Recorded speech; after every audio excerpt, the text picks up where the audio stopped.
Saluton from BA. This is a Rorschach Multilateral update from the 24th of September 2024, a summary of what's going down in the world's major multilateral institutions. Let's start this edition with some news on NATO as it completed a large-scale anti-drone exercise with Ukraine on Thursday the 19th, marking a new major collaboration as Russia gains territory and intensifies its attacks on Ukraine. Held in the Netherlands, the event brought together many countries and companies to test new drone detection and defense systems.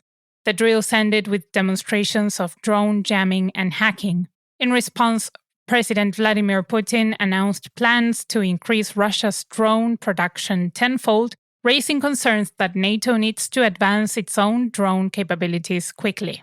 Experts have consistently noted that Ukraine is not as prepared to defend against drone attacks as it should be, especially as airstrikes from drones are frequent and deadly in Ukraine.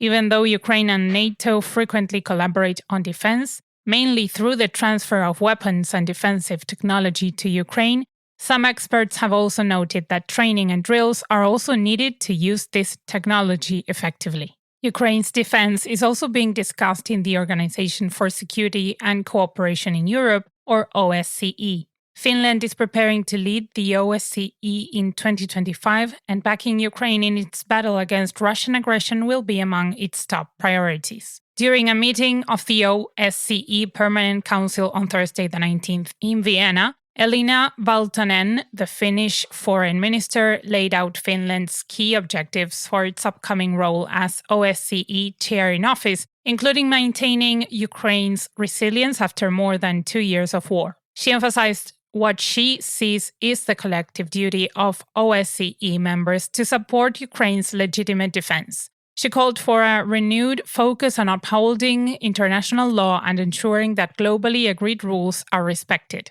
The OSCE previously worked to foster peace and ease tensions in Ukraine, but many of the organization's activities shifted with the invasion beginning in 2022. Valtonen emphasized the goals of settling conflict and easing tensions.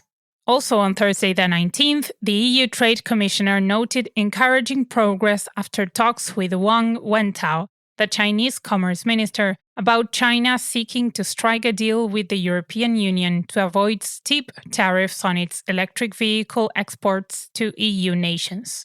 The talks took place amid growing disagreements in Europe over the proposed tariffs, with Spain recently joining Germany in urging the EU to reconsider imposing duties as high as 36% on Chinese EVs. Current duty values vary, with the base being at about 10%. Wang also met with EV industry representatives in Brussels, later stating that China would continue pushing for resolution until the negotiations conclude. In other news, the recent attacks in Lebanon have the international community on edge, and the UN Security Council is trying to ease tensions. During a Security Council briefing on Wednesday the 18th, the UN envoy for Israeli-Palestinian peace efforts warned of an escalating regional conflict. He emphasized concern over ongoing settlement activities despite a Security Council resolution calling for an end to Israeli settlement expansion in Palestine. He highlighted recent UN findings covering June to September, which noted the approval of around 7,000 housing units and tenders for about 1,000 more in the West Bank and East Jerusalem, amid rising violence both in Gaza and the West Bank. This settlement increase in the West Bank and East Jerusalem was put into question as it could be seen as an unnecessary and provocative move by Israel that may also heighten tensions.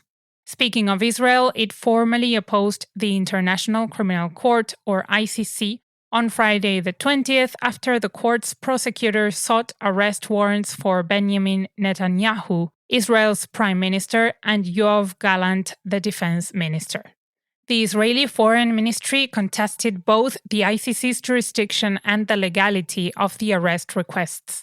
In its objection, Israel argued that the court had no authority to issue the warrants and criticized the prosecutor for not allowing Israel to investigate the matter internally. The country also accused the court of violating the principle of complementarity, which prioritizes national legal proceedings before ICC involvement. Israel's conflict with the ICC also comes at a time when Israel has intensified attacks on Lebanon and the international community fears a greater war in the Middle East.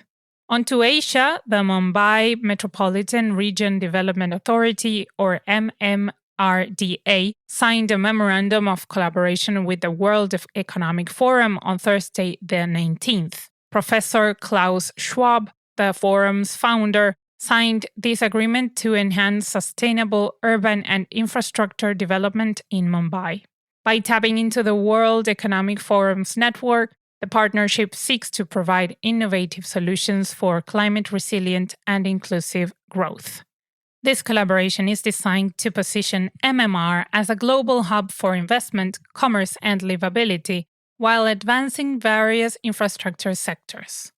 Next, the Coordinating Center for Humanitarian Assistance on Disaster Management of the Association of Southeast Asian Nations announced the delivery of humanitarian aid, which includes shelter and repair kits to support communities in Laos affected by Typhoon Yagi and severe flooding. The organization was collaborating with Laos's National Disaster Management Office and Myanmar's Department of Disaster Management to get more relief supplies from a satellite warehouse in Thailand, which fortunately arrived on Friday the 20th. In Africa, heads of state from the Economic Community of West African States met on Saturday the 21st to approve the design of the Lagos-Abidjan Corridor Highway Development Project, preparing for the procurement discussions scheduled for their next gathering. The meeting, led by Nigeria's Minister of Works, centered on the $15 billion initiative aimed at strengthening regional economic integration. Currently in its study phase, the project involves thorough research, planning, and design efforts. For our last story on Africa, on Wednesday the 18th, a group of 32 military and police officials from the African Union Transition Mission in Somalia completed a training session aimed at integrating women's rights and fostering gender equality within peace support operations. The 4-day program focused on enhancing the skills of gender focal point and female engagement officers. This training was intended to empower these officers to effectively implement gender equality reforms and contribute to the fight against sexual abuse and gender-based violence associated with ongoing conflicts in Somalia. On another note, football is very important for many nations, and now a multilateral organization is using it to promote health. On Wednesday the 18th, FIFA collaborated with the World Health Organization, or WHO, to launch a campaign aimed at raising awareness in the football community about the dangers of concussion injuries. Tedros Adhanom Ghebreyesus, WHO's Director General, emphasized in a statement that concussions pose a significant public health challenge across all levels of football, as well as in various other sports, so there is the need for increased awareness. On Friday the 20th, an official from the United Nations Development Programme, or UNDP, warned about the critical need for digital inclusion and the urgency of addressing the gap between youngsters with internet access and those without. The UNDP reports that 2.2 billion children and young individuals under 25 lack internet connectivity at home, putting them at risk of falling behind and remaining unaware and unable to participate in politics. The UNDP official highlighted that it supports intentionally inclusive digital development aimed at empowering young people. And to wrap up this edition, on Friday the 20th, multilateral development banks said that their global climate finance achieved a record level of $125 billion in 2023. This total, which includes contributions from institutions such as the European Investment Bank, is more than twice the amount provided in 2019, which is the year banks pledged to enhance climate funding at the United Nations Secretary-General's Climate Action Summit. Development banks play an important role in combating many global issues, but their initiatives to tackle climate change are often well-funded and address challenges many countries lack the financial resources to handle adequately.